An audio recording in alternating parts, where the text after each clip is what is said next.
Good afternoon, everybody. Welcome to another Monmouth Regional Chamber of Commerce Lunch and Learn in our summer webinar series. We have an exciting presentation for you today. We have Tom Principe who's going to talk to you about building your sales structure.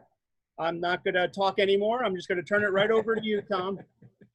Thank you, Tamara. Thanks for the opportunity to present today. I hope everyone has a tasty lunch in front of them. Today's presentation, I'm going to really do it in kind of three sections. So the first section is going to be just some statistics compiled from small, mid-sized business owners to kind of put things in context of what small, mid-sized business owners perceive with regards to their sales organization. And then secondly, I will focus on some things that you can listen for when you work with your clients. So while some of this, for those of you who don't really have any sales organization, some of this, may not be directly beneficial, but I think for all of us, we want to be good resources for our clients. And so when you're working with clients, I'll give you some things that you can listen for that can show you as a really good resource for your clients as well. And then thirdly, and most importantly, I'll just send out some ideas and some things that can be done to help kind of address some of the problems that small, mid-sized business owners are currently experiencing. And if this works, we will share the screen. Let's see.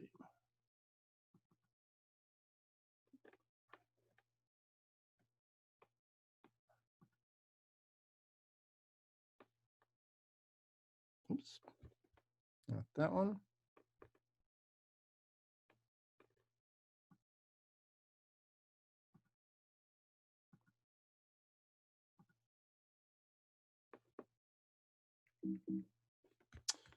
All right.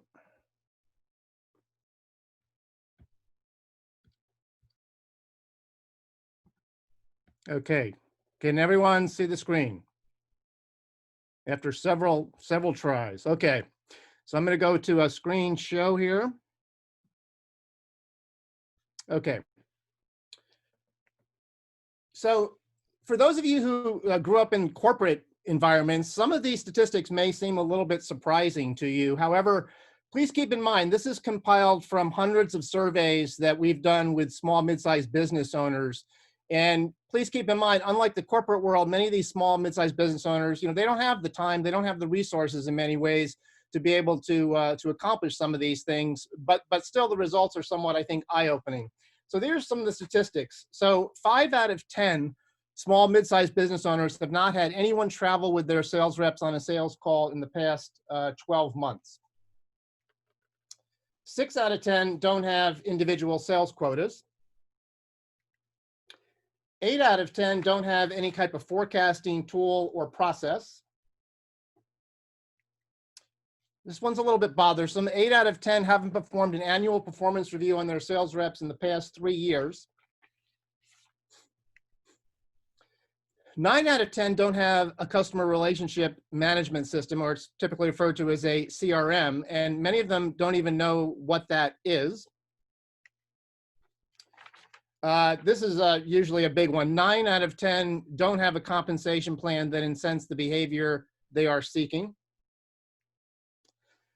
So to be a resource to your customers, this is maybe akin to what many of you experienced over the spring with the lockdown and being inside with your loved ones. But actually, this is really focusing now on as a resource for the people that you work with and your clients, particularly small, mid-sized business owners. What things could you be listening for that might be beneficial, that could maybe help them in terms of looking at their sales structure and their sales process? So some of the things you'll typically hear a small, mid-sized business owners say is, my sales have been at the same level for the past few years. Or they might say, my sales have been declining. Or you might hear them say, all of my sales are referrals. So in other words, I'm getting no proactive sales, no new logos, no new customers. We're just relying on kind of our base of business.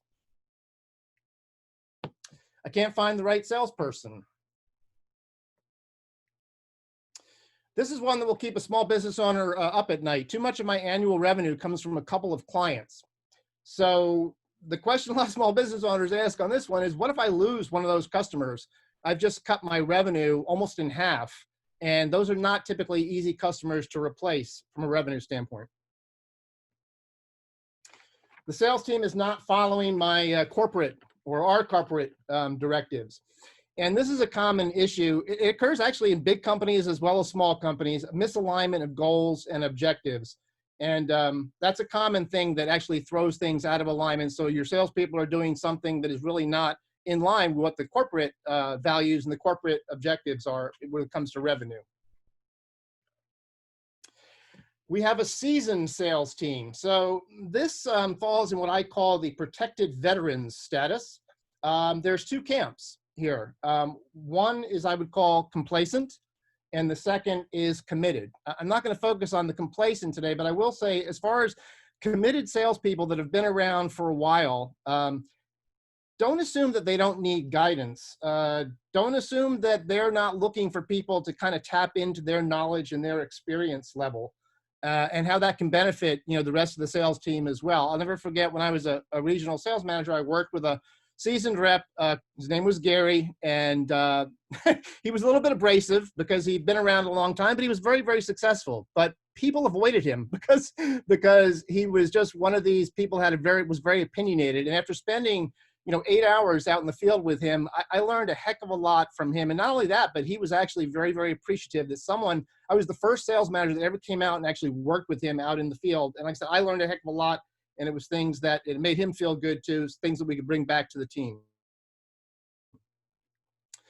I'm uncomfortable with my sales team's activity, or in some cases, it's the lack of activity. The training I put them through didn't seem to help.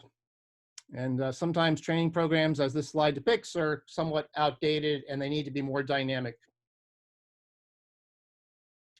So those are some of the statistics. Those are also then some of the things to listen for as you're working with small, mid-sized business owners.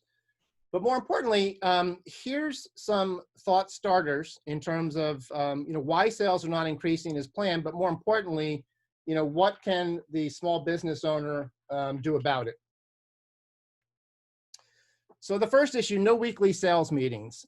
This is really a must, if nothing else, to foster communication, alignment, and also collaboration. So each member should be included each week, set clear expectations for the week so everyone knows what's going to be covered. And that also then allows everyone to make sure they come prepared with deliverables. And they must be prepared, otherwise it's like a lot of meetings, it's just a waste of time, and that's not the purpose of this. So the other couple of tips would have an agenda, and then also give equal time to each member of the team. And most importantly, don't let the meeting get hijacked. So you have to be in control of the meeting. Don't let the more verbose people, or even the more negative people in some cases, take the meeting away and get off on a tangent. Make sure you stay focused. That's why the agenda is so important. Ineffective sales training. Now, this one it's challenging for small business owners because, again, many times they don't have the time nor the resources to be able to really do, the training programs that you're going to see in larger companies. However, there are some things that a business owner can do. One is travel with reps to determine their competencies. That's the first thing I do in any sales position I've ever taken on. I go out and spend probably 60 days out in the field with sales reps. It gives me the best perspective in terms of that person's competency, their strengths, their weaknesses, etc. Plus, it allows me to listen to them. Second, customized training to fit each rep's needs. That's a little more challenging for a small business owner, but there are some ways that can be done. And then role play to test the material, and the material is not only learned, but that can be applied. Now, I will tell you, role plays are the bane of existence for almost every salesperson out there. And yet, they will all also tell you at the same time that they're one of the best ways to help improve knowledge and help improve skills. Now, if you're a small business owner, again, some of these things may be more challenging, but be creative. I have found in many small companies that I've worked in, there are people on the sales team that are willing to do training programs. So they may have a topic that they feel is important to them or to the team, and they'll go out and they'll research it and they'll put on some great presentations. So you don't have to have a formal training department to do this. Tap the needs, tap some of the people on the sales team, because typically they have the best ideas and they're going to be more passionate about it as well. Also, there's off-the-shelf programs that you can invest in that can kind of give you a kind of a one kind of a package deal. And then, lastly, if you feel like you don't have those two resources, then obviously seek outside help. There's a lot of sales training companies that offer, outside training programs for sales reps. Some of them are very good. No annual performance reviews. So the performance review process, it forces the manager to sit down and evaluate performance. And likewise, it helps do the same thing for the individual having the review. It also sets goals for the following year so that everyone is clear and on the same page. Review progress quarterly, and I'm going to say that's a minimum. To me, performance reviews should not be an annual process. Performance reviews should be going on, weekly or monthly with your sales team. And that's important because that's what's going to help to drive performance. So don't wait for a review. Give both positive as well as constructive criticism feedback immediately. Do not wait to do that, because you'll have much more impact on reinforcing the positive and also helping to correct the negatives if you're doing that immediately. I also tell people, keep a performance review folder on yourself. So in other words, as you do things, document it, so that when it comes time to do an annual review, there should be no surprises whatsoever. I mean, this should just be basically a sit down that recaps the person's performance, but there should not be surprises in that if you're doing it properly, throughout the year. And then obviously the review is important because it sets the foundation for performance improvement. In some cases, it sets it for merits and incentive bonuses. And then on the flip side, you can also set the stage for performance improvement programs and/or termination if you think that is necessary. The next one is the customer relationship management, or CRM. There's a number of these tools out there. I think the most important thing is that for each small business and their sales team, you really need to agree on what is the best application for the team. You don't need a Salesforce.com for most small business owners. You need something that's tailored, though, to the needs of the team. What is it that's important to you in driving business? What do you want visibility to? What do you want to hold your sales reps accountable to? Those are the components of a CRM system. And many companies just use an Excel spreadsheet. And as long as you design that with the right inputs and the right variables, that's perfectly fine.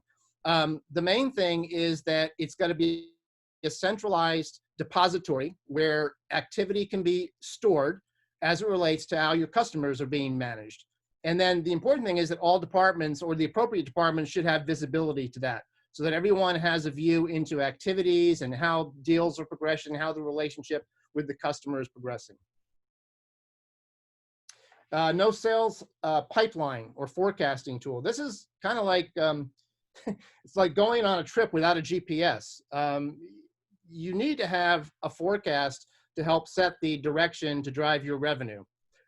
It also helps in terms of your costs, right? Because sometimes you're gonna have to spend money to drive revenue. And so you wanna know your ROI on those things. So that's what's important in having a forecasting tool. It's also obviously effective sales management, because it allows the small business owner to keep tabs on how are you tracking throughout the year. Do we need to make a course adjustment here? Are we on goal to kind of meet our sales objectives? How are individual people doing? Who needs some help? So these are all good things that kind of help give some visibility. And it also helps you as a business owner to understand your future. There's nothing worse than, and we all are living it right now, uncertainty. And so you don't want uncertainty when it comes to your sales structure and forecast. You want to have a clear vision, and you can adjust it as needed, but you need to have a starting point for that. Improperly staffed sales team. So in most organizations, even if it's just a small sales team, you should have a sales manager lead the team. And again, I'm quoting in quotes there, sales manager. It doesn't have to be, a manager by title per se, but again, likely you have someone in the sales team who is really driven, really motivated, and really has a lot of initiative. And those are really probably the most important qualities. So that person can, in fact, become the de facto sales manager and help their peer group, to get more cohesive and actually to kind of bond together to share common successes and also common challenges. And it all benefits the business owner because it just makes the team stronger. And then with the right amount of coaching, that person can obviously develop. The other thing is to look at the structure of your sales team. Depending upon your type of business and your customers and your product mix, some companies have strictly outside reps. Some have just inside sales reps, like a telesales program.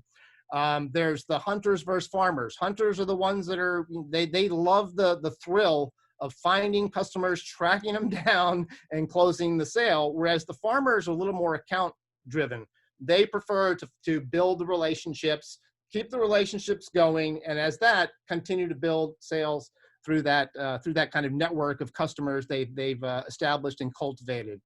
The other thing is many companies now use 1099s instead of W-2 sales reps. So while there are advantages to both of those, obviously 1099s are contract salespeople, so you don't pay the overhead administrative cost of them. However, a recent company I was in had about 75% of their outside sales reps were 1099 reps. So again, good on the bottom line, saving money, but unfortunately, by the nature of a 1099, that means they are contracted. They don't owe you anything. And in many cases, there were reps that were working 2 and 3 other jobs. So you got to ask yourself, is that really the best structure for me to drive my sales if I have sales reps that are actually working on other jobs at the same time?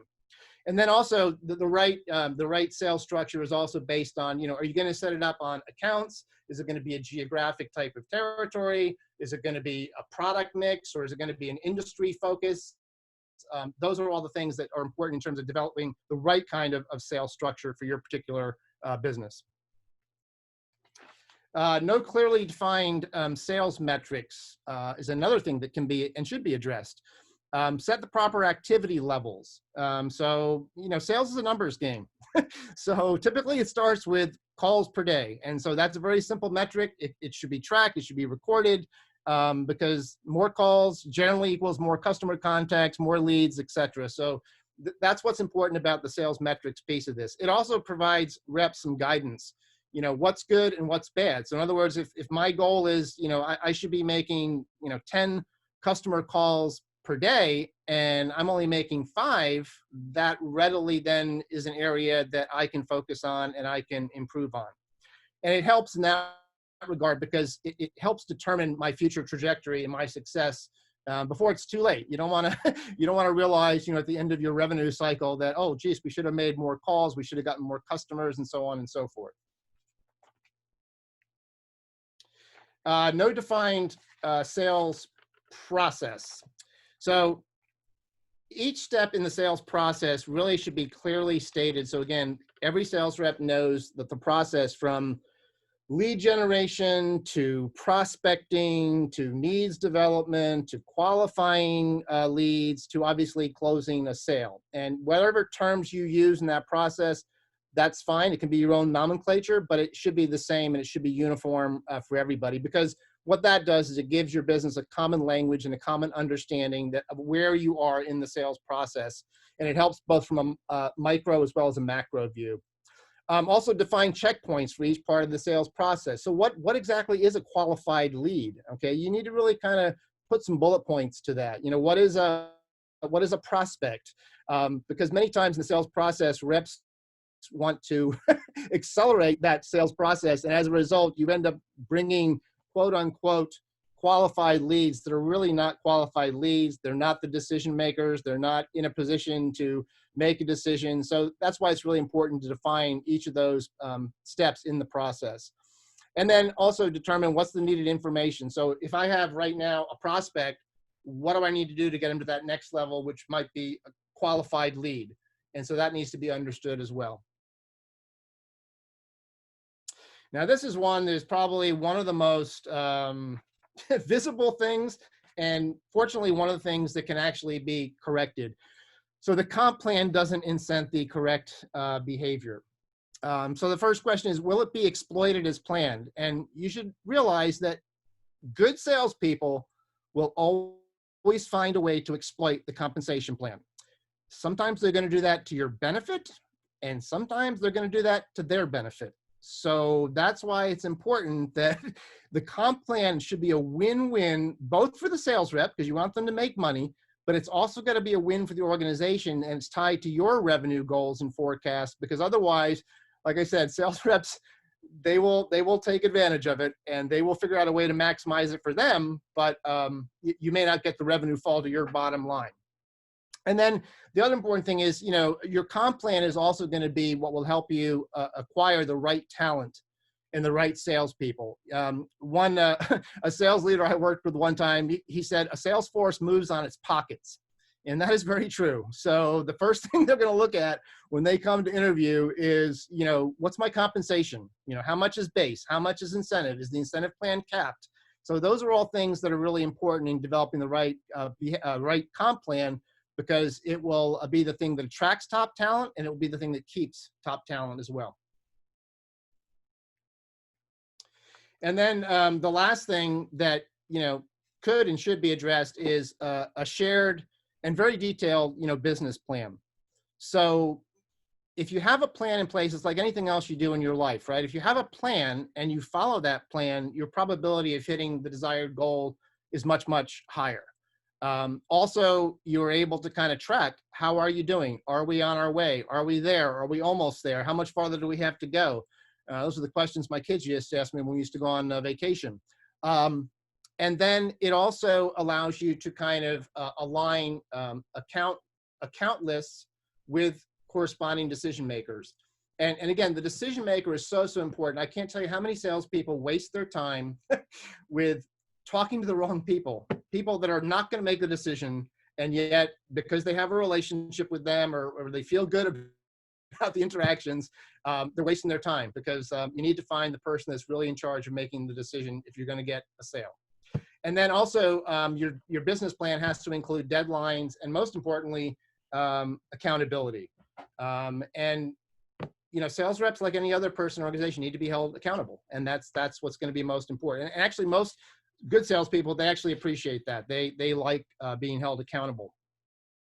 So those are actually the top 10, if you will, in terms of things that you can be listening for, just ideas that you have now that you can share with your clients.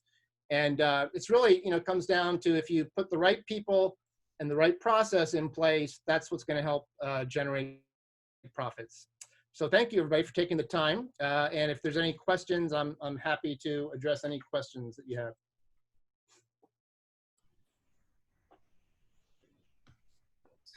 Great, Tom. That was fantastic. Thank you so much for sharing all that valuable information. The floor is open for questions. Everybody is on one page, so if you just want to raise your hand if you have a question, feel free, and we'll go ahead, Frank. Thanks, Tom. Very interesting information. The question I have, I guess, going through the slides and thinking about the way it was characterized, I guess it was people in process, right? I sometimes think of it as being sort of the soft skills versus the hard metric things. Mm-hmm. And my sense is that businesses often focus on the hard metrics and not so much on their people in the way that you described it. Yep. Where, having one-on-ones, having annual review processes, and actually interacting with your employees on something other than just the actual business and getting to sort of really understand how to manage your people is an important part of being able to make an organization successful. Do you find that side of things is more of the short change side of things because the metrics is seen as such I'll call it a more tangible, less touchy-feely thing that people have to do? Yeah, that's a great point, Frank, and a great question, because like I said, the metrics are visible. So everybody can see them. You can't hide from them. And it's interesting. My perspective has been that the metrics are more likely to dominate in larger corporations or companies that I've been in. In smaller organizations or privately owned organizations, I have found that because everyone's future is tied together, you really do need to pay attention to both the hard skills and the soft skills. That said, I'll never forget, I read, it was a Harvard Business Review article, and it looked at CEOs within, these are large corporations, now large companies, and they plotted interpersonal skills versus analytical skills. And the higher up somebody went in an organization and the more successful they were, it was driven by their interpersonal skills, not their analytical skills. So that reinforces what you were just saying. The soft skills are critically important. Mm-hmm. Hey, Tom, I have a question. First off, great presentation, learned a lot from it. Out of those that were surveyed, I guess, and coming from a sales background, where people haven't had a meeting with their sales manager to go over performance reviews in, say, 3 years or so, is that just more taking advantage of the fact, well, we're doing well, so why, if it's not broke, don't fix it?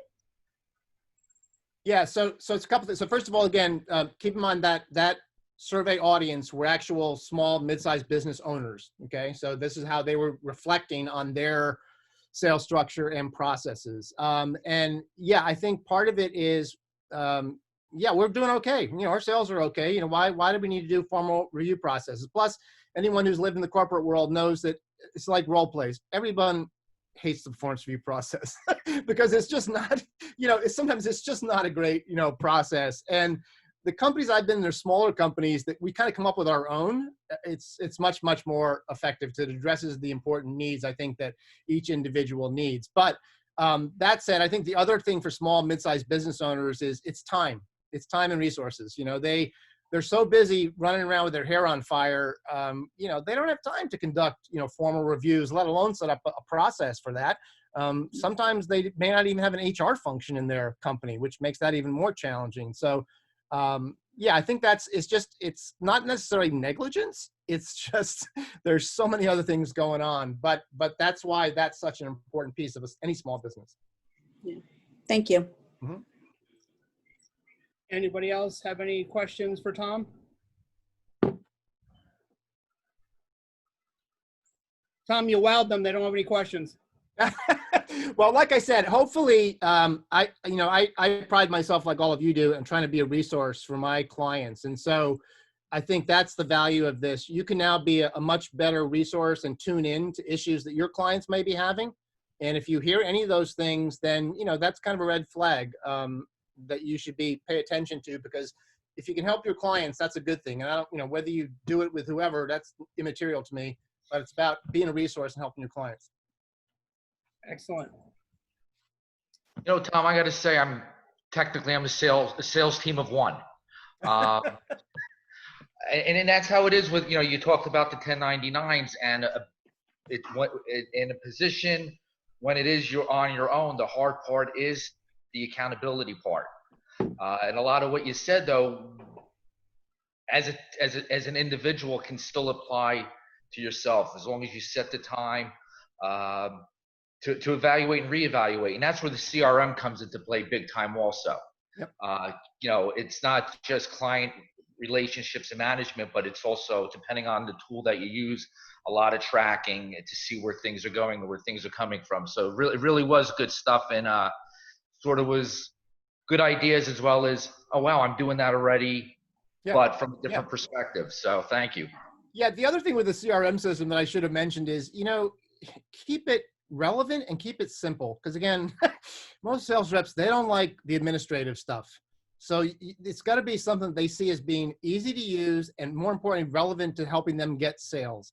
And I've seen so many CRM systems that are so complex, it becomes a game of inputting information, but then no one does anything with it. And so that's really important. I guess not to lose sight of the goals of what the system is intended to do, right? Don't make the system a job in and of itself. Yeah. Absolutely. We Karen, you have a question? we use ConnectWise CRM database, and everywhere I've gone, a couple places are using it. And if you do not keep up with it, and you're going to get lost. We have so many duplicates. We have activities here and there, and notes written in this one and that one. And to combine them, you need someone to help you. And it's just, It's crazy and it's very confusing, and that holds you back. Because if you want to pull a list to send to whatever, like a campaign, an email or something out, like I send thousands, 2,000 here and there. I have to actually go somewhere else and have it cleaned before I send it out, because there's so many duplicates, so many incorrect emails. You actually need a person in specific offices, depending on how many lists you have in there or people you have in there, to manage that database. It's just so time consuming. And if you ever get one, I would definitely recommend being on top of it all the time, because I don't have time to do it. And it's mostly a waste of time, and we waste money cleaning those lists before we can send out our campaigns. Yeah, I think to your point, Carrie, you know, a good rule of thumb is always ask yourself, is this going to help my team be more efficient in the execution of their role? And then the second question is it going to help us also to, you know, hit our goals, right? Drive our revenue. And I think the first part is what you talked about. If it's causing more inefficiency, it's probably not a good tool. Absolutely. And another company I worked in, everybody had their hands in it for one specific client. You know, a couple people worked on it. If you don't put in your activity or your task or when you met with them or something, it's just going to get all screwed up. You know, you can't have 2 or 3 hands in the cookie jar. It just doesn't work. Yep. So, but it is a good tool to have if you're on top of it. But it always gets lost, as far as I know. Tom. Yes. I come from the insurance industry. Mm-hmm. With all due respect, Tamara, I'm sure you can relate to what I'm about to say. I've dealt with the salesman. God bless everyone that can do it. Mm-hmm. The way it worked when I was working with people like this is they go out and get the business, and I was the account exec on the inside. Mm-hmm. And a lot of times, and I don't think it was intentional, people would be promised something that we can't do. Yep. That's a dangerous thing. And when it would get that bad, I go right to our department manager and say, I'll do what you want me to do, but this is what we're looking for here. Are you sure you want to go there? Yep. And I'd be the one that would find it most of the time. And he'd see me come through the door and think, oh God, what's she going to do now? But there's the other thing of not just bringing in the sale, but performing ethically. Yep. And where I'm in, we do the continuing education like the rest of you guys. And you know that New Jersey requires that every person licensed like we are in property and casualty, you must take at least 6 out of 24 credits in ethics. And I forget, well, errors and omissions, but ethics. And for years, it was also ethics and flood. Well, New Jersey, you know, it's the flood state, that no matter what you do. And this is something that, you know, people that do sales have to really remember, be ethical about what you're selling. Yes. I'm sure can relate to it. We're selling people a service. We can't tell them it's one thing today and something else tomorrow. We won't do business. Yeah, no, Gil, you've raised a couple really good points. Obviously, in any sales relationship, honesty, integrity, I used to mark it out as trust versus value, right? You got to build trust, but at the same time, you're trying to create value. But honesty, integrity is really the most important qualities. I think that's why a lot of, you know, sales as a general kind of gets a bad rap, because we all think of the unscrupulous sales professional. And there's a lot out there. I hate to say it, but there are a lot out there. But what you said, Gilda, is it really comes down to accountability. And the team should not be cleaning up a salesperson's mess. And unfortunately, in my experience, some of your best salespeople create the biggest messes because they don't understand what you said, which is, you know what, there's a whole bunch of responsibilities in this role, and you need to be proficient at all of them. And I'll give you 2 quick examples. I'll never forget these 2 people. So one is Bill Shelley. Bill, old Southern gentleman. We worked in a telecommunications company, top salesman in the company. But when he would sell something, usually it was on a napkin, and he would hand it over to our account people, who then would have to figure out, and Bill's famous line was, make it happen, just make it happen. Top salesperson in the company. So obviously, people, I guess, kind of alluded to that. Now, fast forward several years later, a gentleman by the name of Steve Simpson. This is a guy who, he understood that it was not just selling the customer, it was also, cultivating that customer, keeping a relationship with that customer. And he was, I think, I'm going to say this honestly, I think he was one of the few, if not only, sales professionals I have encountered that really did the whole 9 yards. But that's also the reason why when you have salespeople, you should also have very clear roles and responsibilities defined, because that's your document that you can use when you do performance assessments and say, hey, you're a great salesperson, but you know what? You're not doing the administrative stuff that's really important to kind of helping everyone else in the organization. And so that's why it's important to have accountability and also performance reviews. Tom, Yeah. great Go ahead, Bonnie. I have another great question after you. presentation.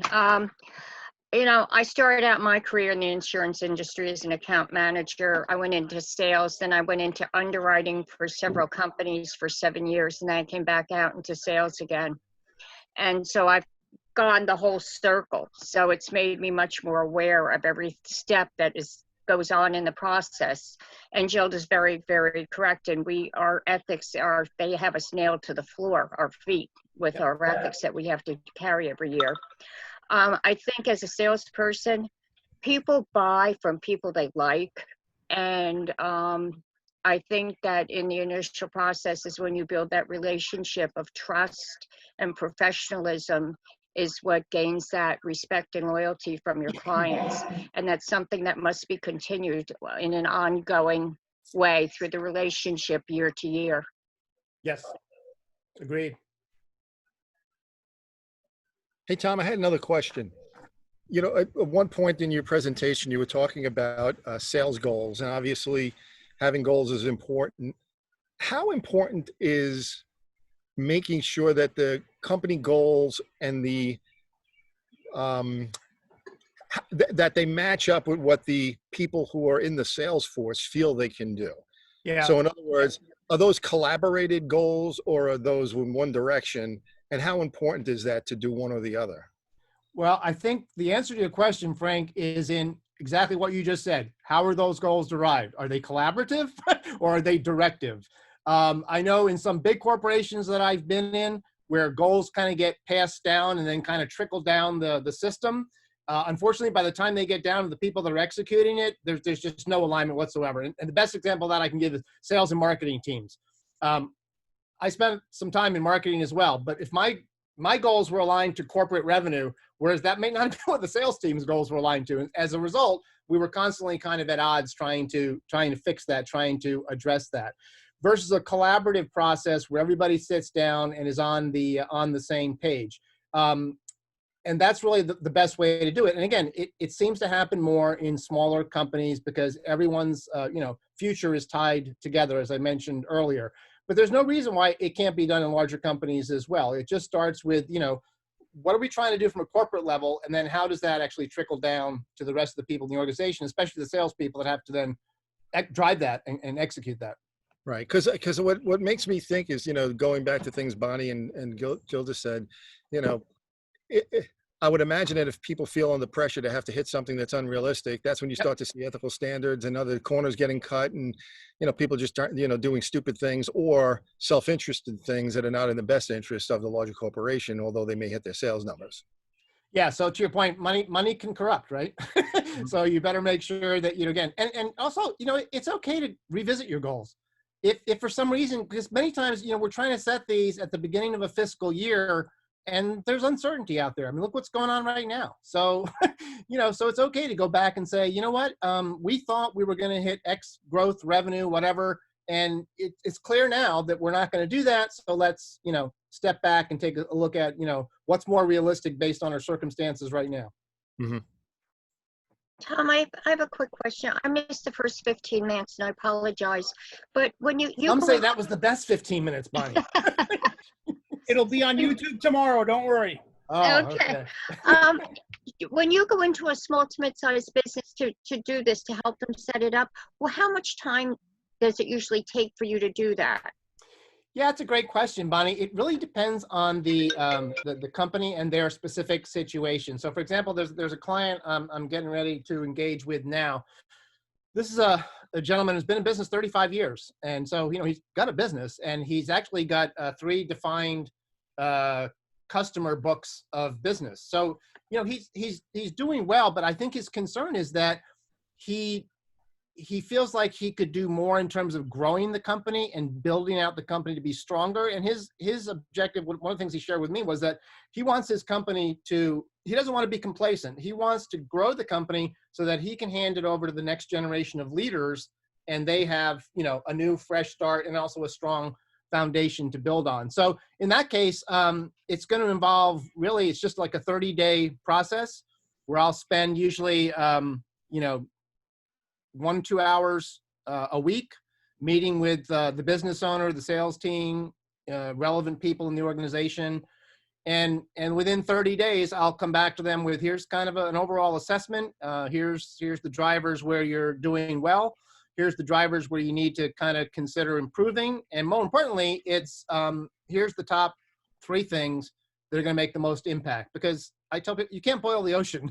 and you might have a lot of problems, but you know what? You can only fix 1 or 2 at one time. So that's an example of, a customer engagement. Now, some companies, they actually need someone to come in there and actually build and run everything. And in that case, that's more like a 12-month engagement where I might spend 1 or 2 days a week with the company, with the business owner, and actually, build everything out and actually lead the sales team as well. So I'd be doing all those things, the hiring, the firing, the weekly sales meetings, the ride-alongs. I would take that responsibility on for the business owner. And then hopefully at the end of 12 months, they have somebody, either we can hire them or they have somebody who feel like they can be groomed to take on that leadership role. Okay. All right. Thank you. Mm-hmm. Anybody else have any questions or comments? All right, great. Tom, again, thank you very much for that presentation. It was very informative. It was excellent. Quick couple of chamber hits before we close this out. Remember, we have 2 more things for all of you this week. On Thursday, we are doing a after-hours / trivia night hosted by the Young Professionals. It is for everybody. It is not just for the young professionals, hence I will be there. Hopefully you can join us this Thursday at 5. We will have prizes for the trivia contest, so I hope you all can attend. And then this Friday, we have our weekly percolator breakfast at 8 a.m. And remember, everything for the summer is free to members. Invite somebody else that you know. We'd like to have more people join us for our events. It'll help us grow so that we can interact with one another.